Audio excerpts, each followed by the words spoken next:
right, welcome back. Now let's take a look at what we have today on politics on Viewpoint. Welcome to the program. My name is Victor Oloo, and yesterday the president announced his first cabinet of 22 members who are going to steer his administration for the next 5 years. So today we just want to make sense of what happened, the regional balance, the gender parity, as well as any other issue that is contained in that appointment, and of course subject to approval by Parliament, which will have its first sitting tomorrow. And the president will also be expected to address that joint sitting of both the Senate and the National Assembly. With me in studio, I have got Dr. Galgallo Chris, who is an educationist, with me in studio. Dr. Karibu. Thank you very much. Karibu sana. And next to him is Oloo Owedi, who is a political analyst and a governance expert. Karibu sana. Thank you, Oloo. Asante. And next to me is Dr. Peter Mulinge, who is a leadership expert. Daktari, asante sana for coming. Thank you. So I have got two doctors in studio and an analyst. I'm blessed. All right? Karibu sana, gentlemen. Let's make sense of what happened yesterday. So far, on all the papers, so to speak, what you also have there, winners and losers on different newspapers. There's a Daily Nation, Mount Kenya wins big. Let me start with you, Oloo. It's finally over. The wait is over, and now rubber meets the road for the president. Absolutely. Mm-hmm. And I have seen the cabinet. I've heard people talking about the cabinet being politicians, being people who are probably not have been thought of, and so on. Yes. But I know the president is a very forward-planning man. One of the messages was sending me out with this cabinet: stick with me and I will stick with you. But we also must appreciate the fact that the cabinet is the face of the ministries, this cabinet that has been read, because behind them we will have permanent secretaries, yes, who may be more technocrats than these people we have been presented with here. So this is something that we all need to understand, what informed this kind of cabinet. You notice also half of them are forefront politicians, and they will have to deliver. They will have to communicate with the rest of the country as to what the president is doing and what is up to. I've also heard people talking about their expertise and so on. Notice that what is required of cabinet ministers is purely leadership. There are people, technocrats behind them to do much of the things that ought to be done. But these ones have to provide leadership in those ministries, to provide guidelines, to remain on policy, and so on. I also noticed many people were talking about, oh, you see, we have had professors and doctors in PhD in the Ministry of Education all along. In the leadership to be provided in ministry, what would somebody who has a PhD in neurosurgery got to do with the leadership in education? People need to be educated to do things. But the expertise you get when you get the PhD and what you are going to do in that ministry may not necessarily be different. Yeah. If Machogu has experience in leadership and is be given a ministry to lead, definitely he will prove himself.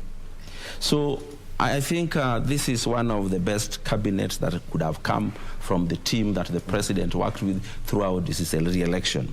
And you know, also the tough times he went through re-election, yeah, it was going to be important to tell these people that, you know, we are going back to the road in 2027. You worked with me, keep working, I will stick with you. Okay, you've talked about a lot of things. Yes. Basically, it's like you've covered my entire show. But anyway, we'll try to get them one by one. That is an executive summary. So we should end the show. All right, director? All right, let's continue. So, Dr. Galgallo, the thing is, he's picked politicians. I'd love to understand the dangers or the merits of having politicians at the helm of ministries. Thank you very much. Truly what my brother has said, I concur in some areas with him. In some areas I differ with him, because whoever is a politician, he has the background of his experiences in various fields. For instance, if somebody is appointed to the Ministry of Education, it doesn't mean that he was a politician and he should be got rid of or he has no experience in that Ministry of Education. Probably he had a background of education. Yes. At his bachelor's level or at master's level or whatever it was. So I think experiences matters. The background education matters a lot, whether it is relevant to that ministry or not.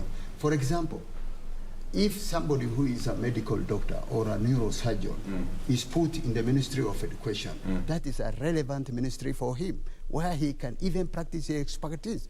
And from the informed information, this fellow can administer on what he knows, that what it should be done, not to be inducted on that areas of is jurisdiction or administration. For instance, when a minister was appointed in the Ministry of Education one time, he was a minister in the, I'm sorry to mention that name, but he was, his background was forestry. But he was open enough and he said, I want to learn from you. Now, when a minister or a PS is learning from you and you are getting that administration in place, you know, it doesn't add up. So what I'm saying is, these people might have the background information or background experience in the areas where they have been appointed. The president knows where to place them because he himself wants them to deliver. He wants them to perform. At the end of the day, it is him who will be measured by the performance of those ministries or ministers. So what I'm agitating for is, it's true in some areas it is a regional balancing, but what we are asking also, there is some gap or discrepancy in certain region, especially where I come from. I come from Marsabit, and we call it Upper Eastern. That is Oloo and Marsabit. That a whole region aside. But they never benefited anything from there, from those positions. So we are saying... There are only 22 positions. So listen, imagine if every but region... what I'm saying is, the dog bags for the homestead. And I'm backing for those regions because I come from there. I want also a representation there. You see, that's one. Two, because you ask about regional balancing. Yes. So we also need a stake in that one. It's not that I'm condemning the president. I'm saying we need also to have our own share also when people are enjoying their national cake as well. On the other side is when you said gender is amorphous. Gender is amorphous, and it is known. But what I'm focusing on is the marginalized communities. Are they being considered in that? Despite the fact that the constitutional dispensation has mentioned about youth, people with disability, gender, that is women, and the fourth one is about minority and marginalized. And I'm focusing on marginalized, not necessarily minority, but they can be minority and marginalized. Where is our stake in this? Okay. So we are yet to see also in the next appointment, because the PSs are also coming, and we are just making the president also to be aware that despite the fact that he has also appointed and balanced the gender parity for, as you have mentioned, we have 7 cabinet women ladies, or women or ladies. But we also needed to back for ourselves also for our community. I believe when you're talking about marginalization, Dr. here will not complain a lot, because we have got Dr. Alfred Butuo from Kambani and Malonza as well. I don't know what is your take. We have got 7 women in his cabinet. He promised 50-50 sharing. I don't know whether that has completely gone to the 50% mark, or yes, the cabinet is already there. What is your take? Thank you, Oloo. And what I want to see, coming back to the cabinet appointments, or maybe proposed cabinet, I look at a people-centered nominations. Because when you try to look at all these people who were nominated, they have been dealing with the people. Most of them, they have been politicians, and they have been dealing with the people. And for the president to sell his Asara narrative or philosophy because when I look at his philosophy, it's about people. How are we going to help our people? How are we going to help the societies? And I think when he was appointing, he looked at that and he said, okay, I want to appoint people who really understands people, who have been dealing with the people. And according to me, maybe he thought that who can really deliver to the people? It's only the people who have been dealing with the people. And that's how I look at the nomination of this cabinet. I look at it from Asla philosophy, and I look at it as a people-centered. Yes. And I think the only way somebody can achieve his goal, especially in leadership, you've got to move with the people who really will understand you and the people who have got experience of what you are going to do. Yeah. Now the president is going to sell his narrative to the people that he has been promising them, he has been talking to them, who have helped him come to leadership. So he has got to deal with the people who really understands the people whom he moved around in the country with to sell his philosophy. So that's how I see it. I see it as the common man, or maybe the people-centered cabinet. The other thing about nomination, actually, me, I look at this cabinet and I say, especially from where I come from, Eastern, yes. In the previous government of Uhuru, actually, we Ukambani had only like one cabinet minister. Now in this one, we have two. So, and okay, that could be a fair deal for us for a start, knowing that Ukambani never voted for him. And he has given 2 slots for us. So yeah. At this point, I feel that we have not been left out so much. We have been given something. Galgallo might not take your statement so lightly, because he complained before you said that let me ask you, there's a very thin line between being a loyalist and picking a cabinet minister, because of all these people, somebody would argue that he's rewarded his loyalists.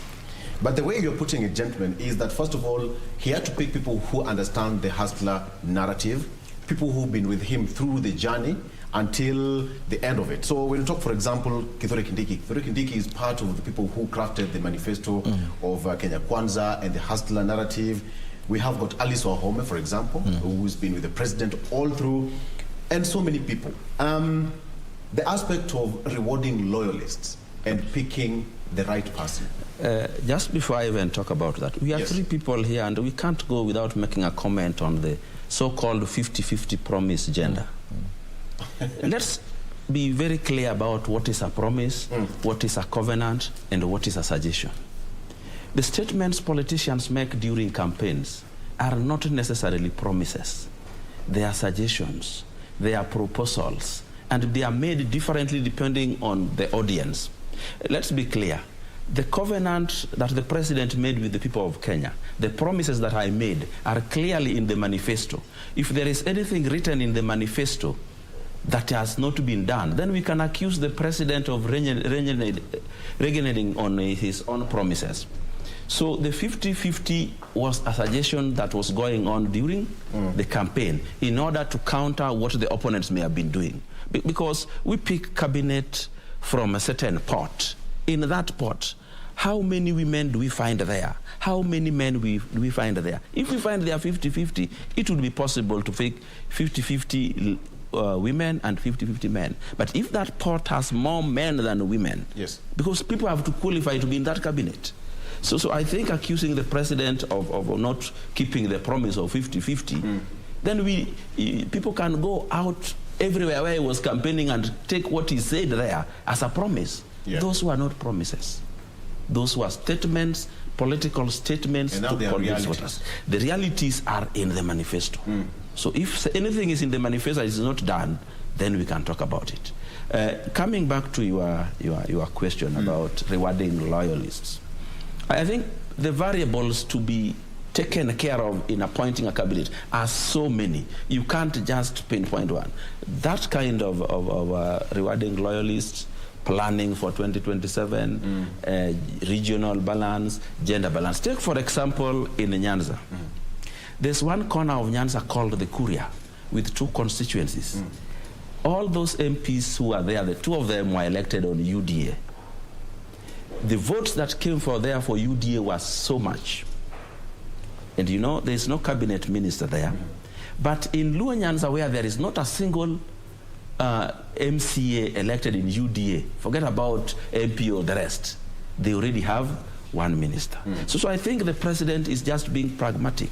But again, there are going to be many cabinet level appointments in future. Yes. I think if you looked at what SRC put down, there are so many cabinet level appointments in terms of remunerations and clout. So I think there are people like Masabit, where he was talking about, will get something coming forward. So I think people will be rewarded accordingly in the future. Because the president, I have noticed something about President William Ruto. The guy plans ahead.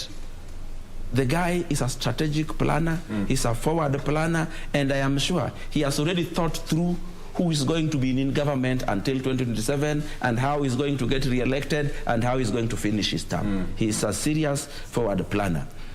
Among loyalists, as I said in my preamble, the one I called the executive summary, he's sending a message with this cabinet. Stick with me, I will stick with you. Die for me, I will die for you. Sacrifice for me, I will sacrifice for you. And that is what I have seen in this cabinet. Because there are some people there, you may not know what they did. People normally say, if you see a candidate campaigning with choppers, with road rigs and many vehicles, wait until the cabinet is formed, then you'll know who owned those things. So there are people who contributed in many other ways.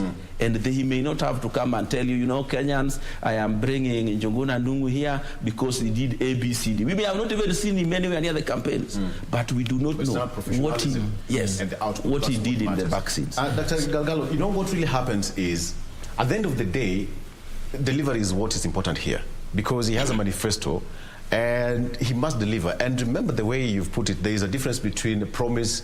You talked of promise. There's promise, and there's a covenant, and there is a suggestion. And there's a proposal. But then now there's a reality of delivering to Kenyans. All those 4 that you've put there are in that in that manifesto of Kenya Kwanza. But let me ask you this question. The moment you see the president coming up with this cabinet, and then at the back of his mind, he's talking about how he's going to tackle 1 ministry at a time. Because in the past, Kenyans complained that certain ministers were not delivering because they were friends to the president, or some of them did not belong, or they did not have that background information. Let me just give an example.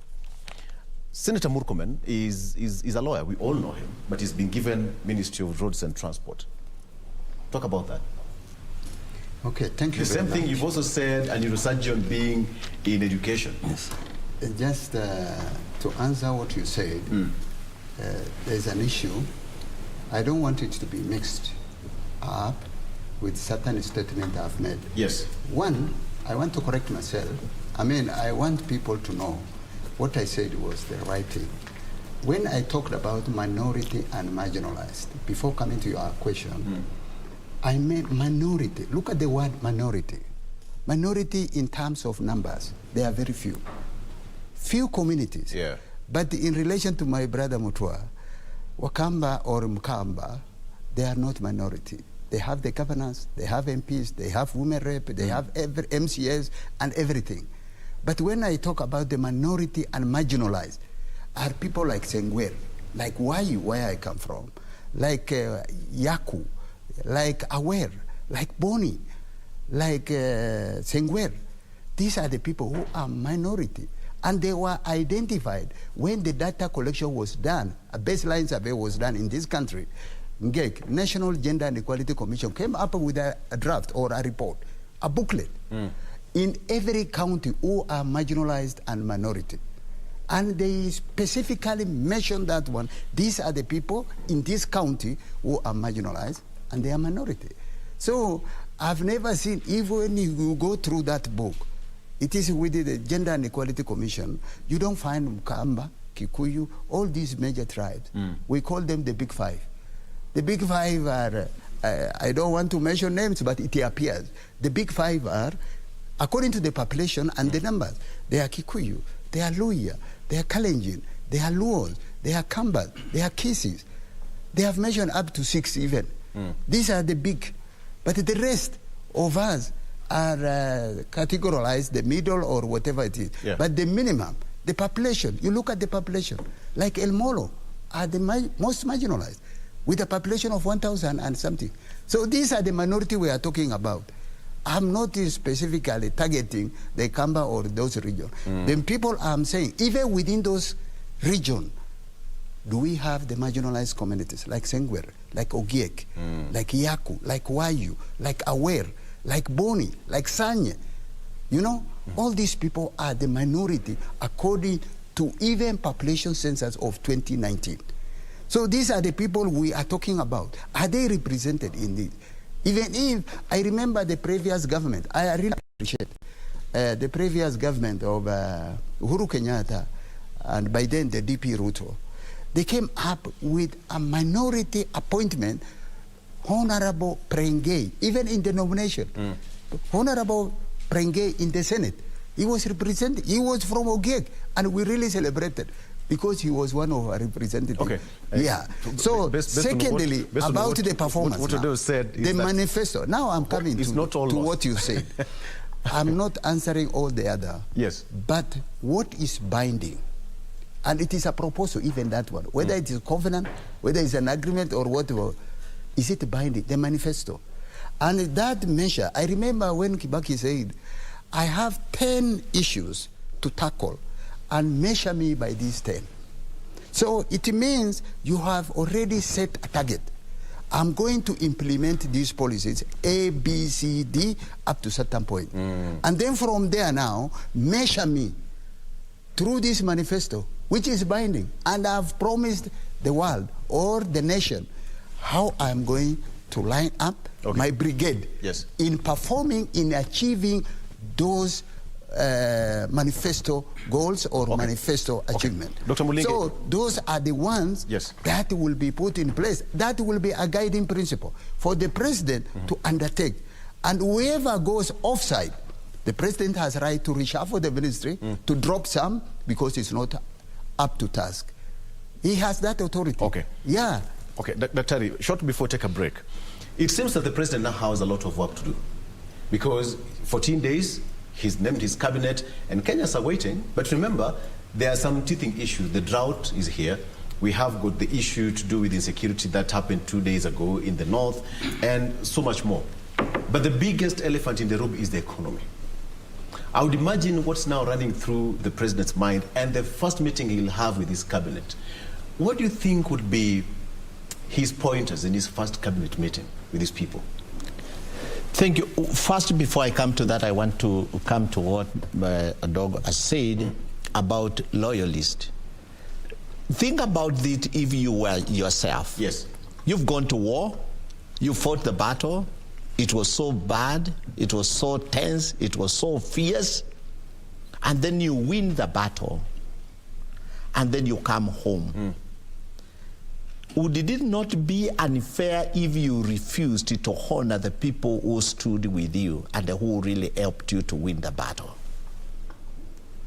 Okay. This is something that people have to understand and think about. They were there. These people, they stood with him and they really fought with him.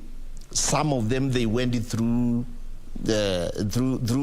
so many things, even harassment by the security. Some even lost their seats. They lost their seat. Yes. So why? Where on earth? If you are really a leader, as I know more about leadership, you cannot live away, or you cannot just disregard the people who stood you with. So me, I don't see the aspect of rewarding lawyer. I see as a true leader will never leave his people whom he fought with away. Is there danger to that?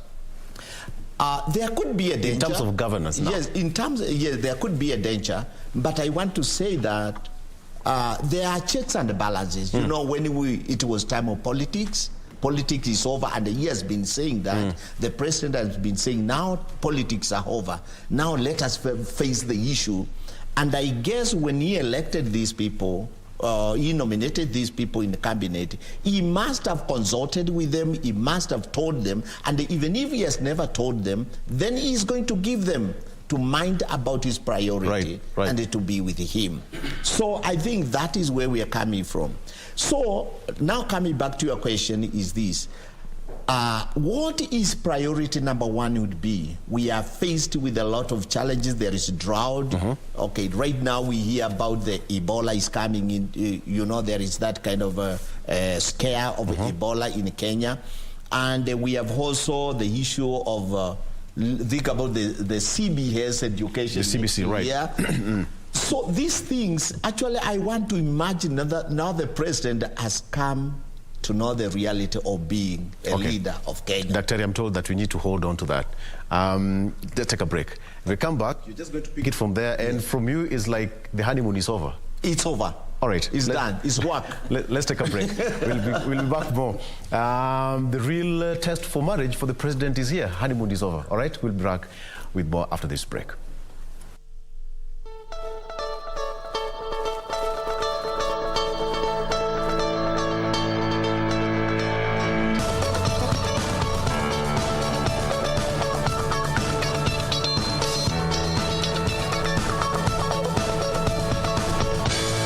What it portends to the president. Dr. Mulinge, you are on the floor. Take it away. Yes. What I was saying is this now. We have to understand now the honeymoon is over. Politicking is over. It is time to work, and it is time to deliver. People are watching our president, are watching his cabinet. Actually, that is one thing people have been waiting. They have been waiting, okay, what kind of a cabinet is going to look like. They were waiting for the face of the cabinet. Now it is here. I want to believe now, if there were people who were not serious now they have got to be serious. Because when you try to look at these people, they are all politicians. Most of them, they are young. Yeah. And for the decades that they have been assigned, I tend to think that they've got to show... Not all of them are young. There's no young person here. David Chiralis, Wahome, all these people. Majority of these guys, they are less than 60 years. Oh, yes. Yeah, they are that's young. No, there's some pretty young ladies here. Yes, of course, they are young. So what I mean, these people, they have got a political future. Because when you try to look at them, they are all politicians. So they are political future. So what I want to see, they would want to show performance. And they would want to show good leadership so that they can build their step, maybe those who lost, maybe when, if anything happens, then they can bounce back and they say that I did well when I was a cabinet minister. So now the priority of the president today, leave about all these other things, is economy. Right. And that's why I guess he thought, whom can I bring in?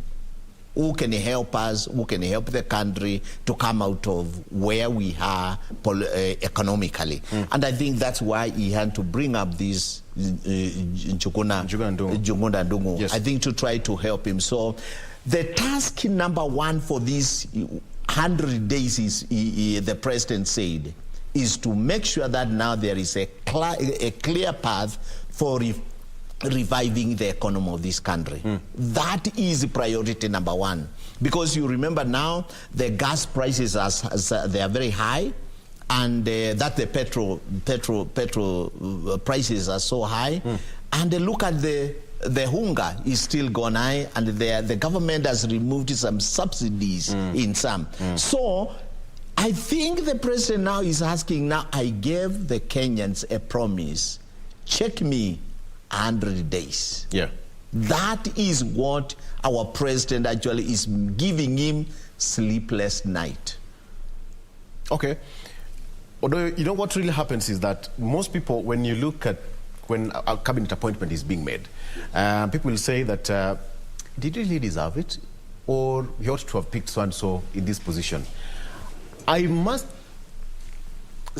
try to think that even crafting that cabinet itself is a serious work for the president. And it's not a one-time event that, you know, you are going to sit and say, pick Dr. Mulinge there, Dr. Galgallo there, and Oloo there. It's a hard work. So that at the end of the day, you said that your face of cabinet is exactly the face of your country. Yes. Tell me, if all goes wrong, who will be blamed? Let us take it this way. This cabinet is appointed by Kenyans, but it's done on their behalf by the person they elected. Yes. The person whose instincts, abilities, and capabilities they trusted. That's why they were given an opportunity to listen to the candidates, to study the candidates and say, okay, if we gave this guy to be the CEO of the Republic of Kenya, he would be able to run Kenya in such a way that we will be beneficiaries. So they gave President William Ruto this mandate to run this country on their behalf, to appoint cabinet on their behalf.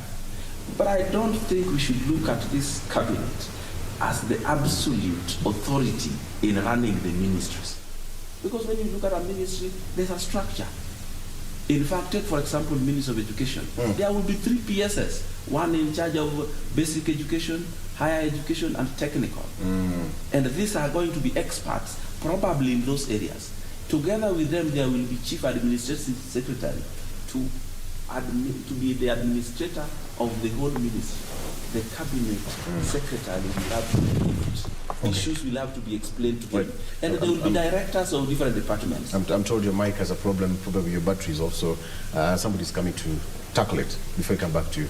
Absolutely. All right. So, Dr. Galgallo, the issue of marginalization, we've not seen a person with a disability, but as the way Oloo put it earlier on, there are so many positions still, you know, still pending. We have got CSS, we still have got permanent secretary still pending.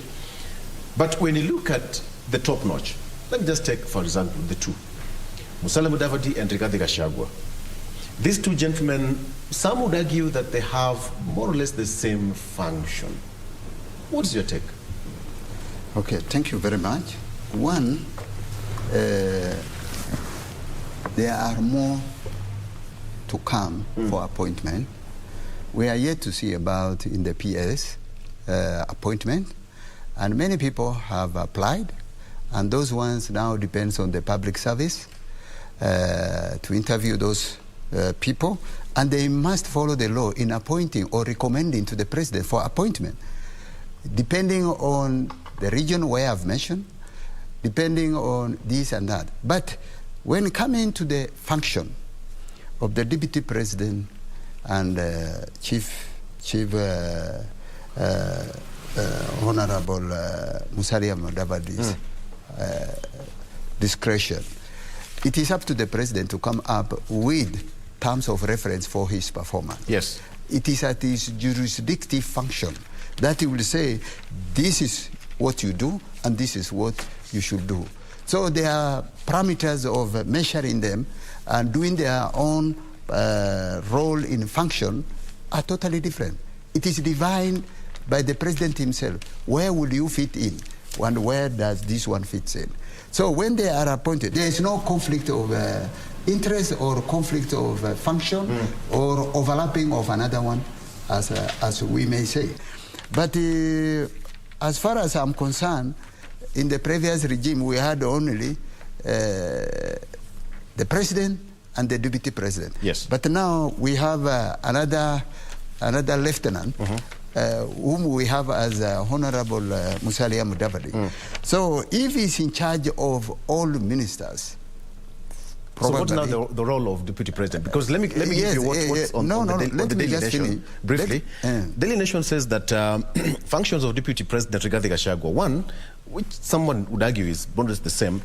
One of Deputy President Rigathi Gachagua is oversee implementation of cabinet decisions across all ministries and state departments. That is one. To Musalia Mudavadi, assist the president and the deputy president in his coordination and supervision of government ministries and state departments. Some would argue that that's a duplication of roles. Now, what I'm saying is, already for the deputy president, the function has been clearly stated.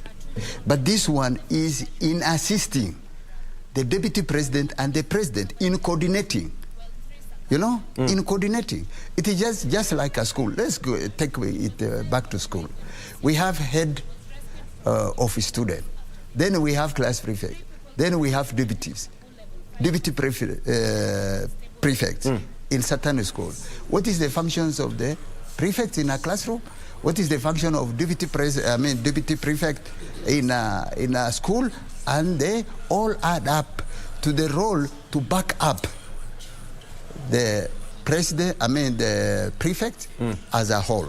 In this case, you have deputy president in conjunction with chief minister, who is Honorable Musalia Mudavadi, in backing up the support for the president, you know? And to anchor that position is to make him strong, even stronger than before. So the word is used there is coordination. Coordinating in assisting deputy and the president. So the coordination means is to be in charge of this in assisting the president to do certain functions or whatever have you. So I do agree is to just bring probably service closer to people more than the other one. Okay. Yeah. I want to understand this. The deputy president will be chairing the intergovernmental committees, the governors. So what will the work of Honorable Musalia Mudavadi? Daktari. His work is to assist. Yes. Right. So will he also sit in that intergovernmental committee with the governors? Or at what point will Musalia Mudavadi come in? I think when we talk of being an assistant, is a position of acting on behalf of somebody. Yes. So, in the event that, I'm looking at this way, in the event that the deputy president will not be able, maybe is occupied or maybe is busy in another area, then instead of saying, okay, let's wait until I'm less busy to do this, he has his own assistant who can do that, and who is Honorable Musalia Mudavadi.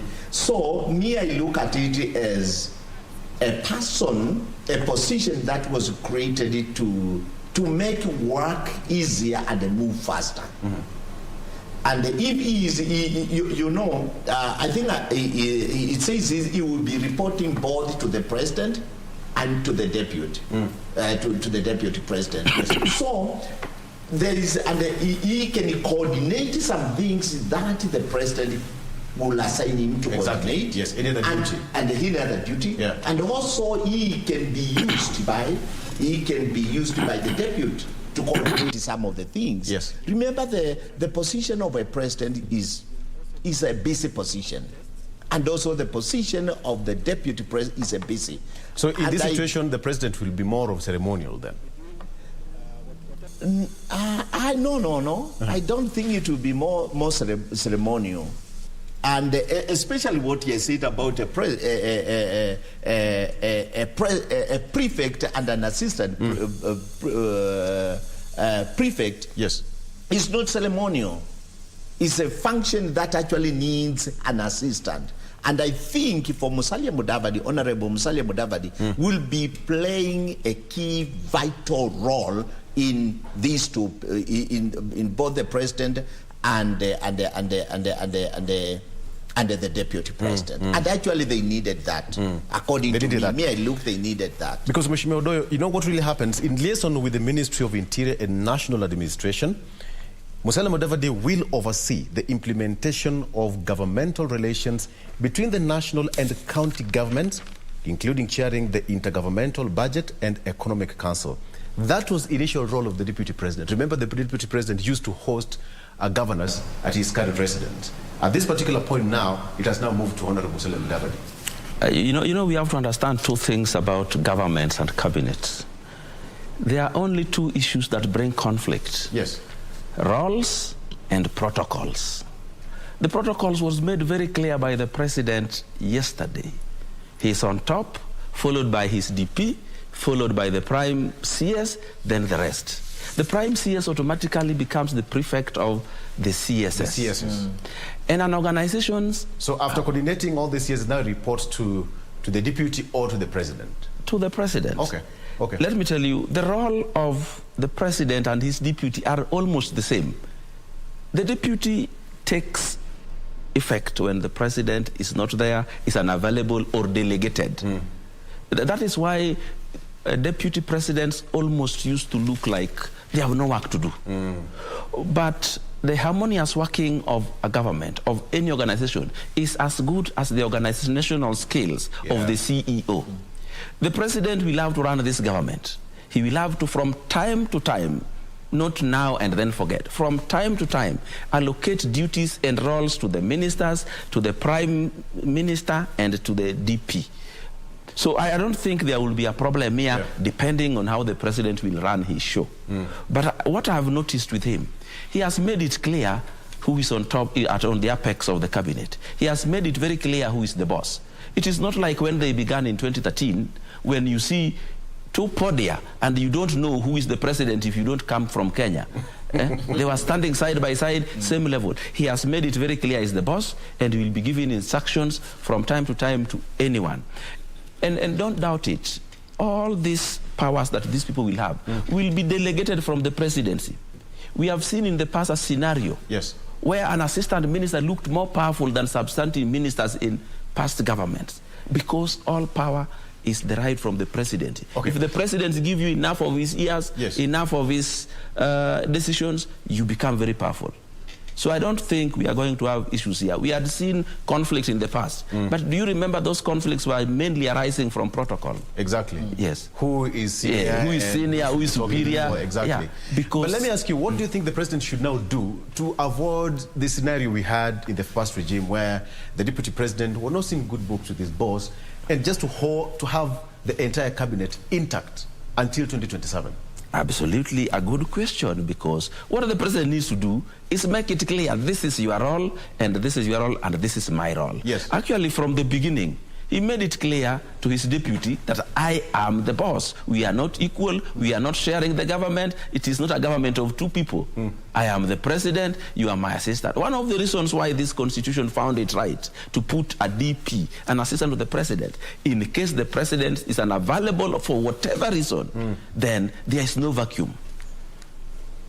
And also, it is a partner in the struggle to take government, to win an election. You also became a partner, and that helped very much. When you talk of a partner, the other day we saw in Kakamega, the deputy governor saying that I'm a co-leader in this government. Yes, Dr. Galgallo. I just want to add one point to what my brother said. Initially, we had two power centers, because they all come from different parties that they came together as one party. Initially, it was deputy president, the former deputy president, who is now the president. He had come with his own party, which is URP. Then the other one was TNA. And there was a name on it. And then, eventually now, when they came together, everybody was measuring his power. He said, this party was mine, this one. So they divided everything into equal partners position. So now they are all from one basket, which is UDA. And that UDA must perform so that tomorrow or 2027, they will recapture the same position as they have captured now. So they have to put their brigade in one position. That's why the deputy president does not have a political party. He would have come with bargaining power. So you don't have your own political party to bargain for powers or power sharing. Now you are in one basket. It's either do or die, you know? So you cannot claim the ownership that you are the majority in this house or in the position of the party, depending on which party you come from. Now you cannot go to any other party because your party is this one. So the president learned better. That was brilliant forward planning by the president. He learned better. And he has put everybody in one basket, whether you agree or not agree. Now it is him now to command the troop, that you have to go this way or that way. If you don't go where I go, then you'll be left out of my administration. So everybody will now take their own task and to see whether you are catching the sight of the president. So you have to perform under any circumstance, because he has given you, as he said, work with me. If you don't work with me, what will happen? You'll be left out. Somebody else who is eagerly waiting to be appointed is also on the fence, waiting for so and so on to be sacked so that I go in. Of course, there will be replacement will be done on the basis of the regional balancing, of course. If one is taken away, another one will come from probably the same place.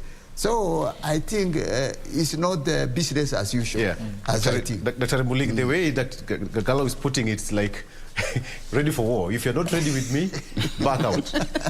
That is it. Because we've seen the way he was handling his campaigns. I mean, he would handle almost 8-9 campaigns in a day. The following day, the cycle repeats itself tirelessly. But what do you really think is now at, because Parliament resumes, the first sitting is tomorrow, what do you think should be the first button the President will have to press immediately after his final speech in Parliament tomorrow? I tend to think that after he addresses, he will give his mind. Yes. And I guess his speech will be, even if it's not going to be a direct speech, it's like telling the Parliament, now it's time to work.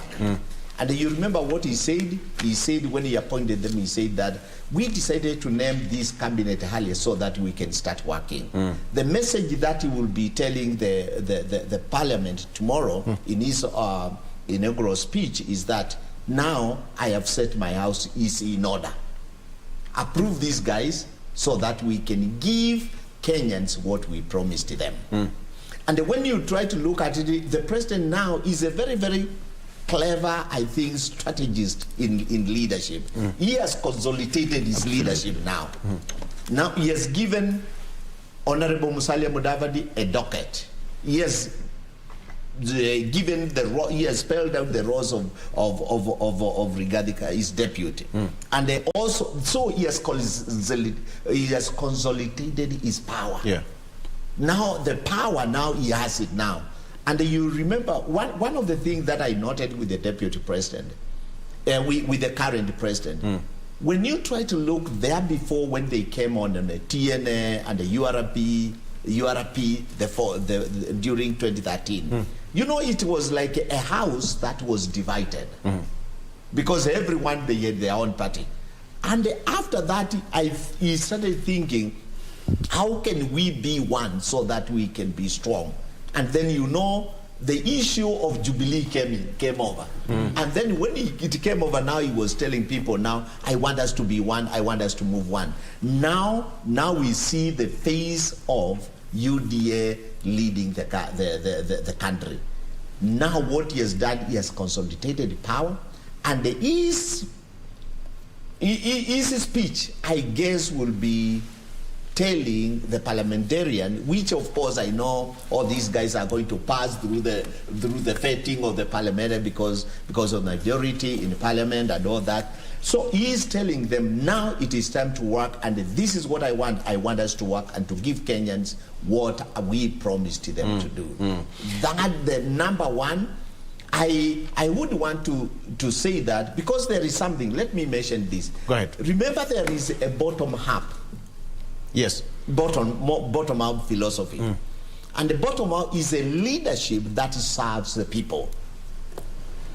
According to me, what I understand from that, looking at it from a leadership perspective, now he's telling us, now we have now to move on to our bottom-up. And the one thing that the president would want to say is to instill discipline in work for effective delivery.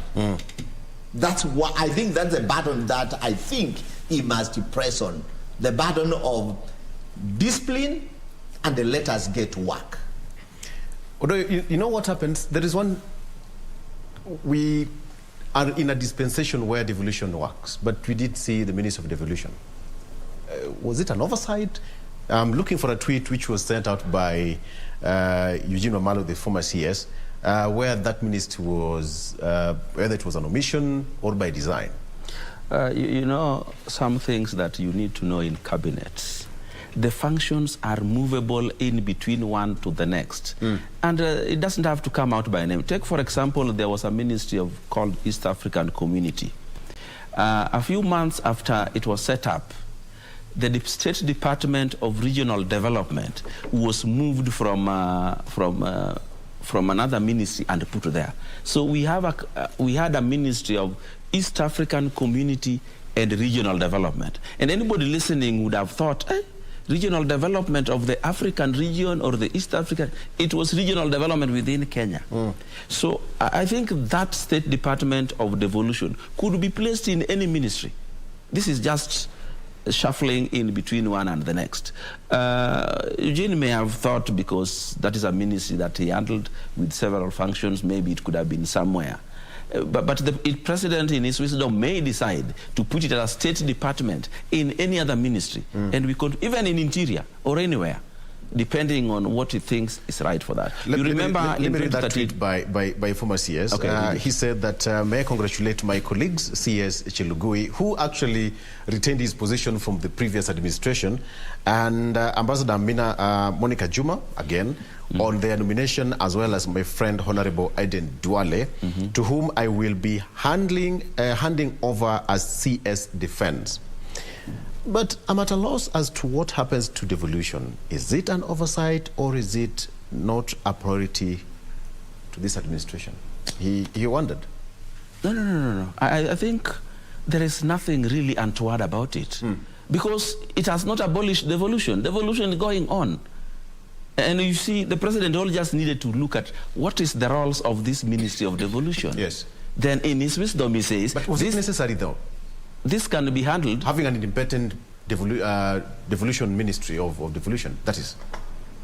You know, from time to time, even from 2013 to date, yes, there are some ministries which have disappeared into others and so on. Yeah. So all you need to do is give that ministry, make it a State Department, place it into another ministry, and we are ready to go. So the idea of having a substantive ministry for devolution may not be necessary. Even if you look at what Wamalwa has been doing as the Minister for Devolution, it was no more than just appearing in functions that are majority of devolved units. So I think the president, in wisdom, thought it was not necessary to have this as a standalone ministry. Put it as a State Department in another ministry and give it a PS. Kwisha maneno. Kwisha maneno. Yes, Dr. Galgallo. So, you raised two questions. One is what will be the speech likely to be for the president tomorrow when he's addressing the parliament, if I get you right. I think his speech, this is what I suspect, will go around about 4 or 5 major issues which is affecting the country. One, he will talk about, first of all, he has to sell his policy through manifesto. So how is he going to implement those policies? You know, that is one. Two, disaster management. We have drought, we have famine in this country. Many people are dying of hunger and starvation. Yeah. So that one of the key points he's going to address the nation is about that disaster management. The third point is about security, security menace. And all this goes round about the pastoralist region. It's pastoralist region, insecurity and also drought and hunger. If I could remember about the Botswana. Botswana 1994 was supplying meat, was giving money to the World Bank. In terms of stock they are going to sell. So if we make use of this livestock in those arid areas, we can improve even their economy and to avoid such a disaster that could happen. Then the other issue is about economy. He has to address how do we go about this economy in this country. We are now in ICU. We have so many debts. How do we overcome these debts? How do we improve the lives of those bottom-up people? How do we cater for those disadvantaged? How do we care for all this through economic address? I remember what one time Obama said, and I always quote him. He said, everything goes around the policy. He said, I will make the poor man to be equal with a wealthy man. And then the wealthy man asked him, how do you make? Do you take our resources and give it to the poor?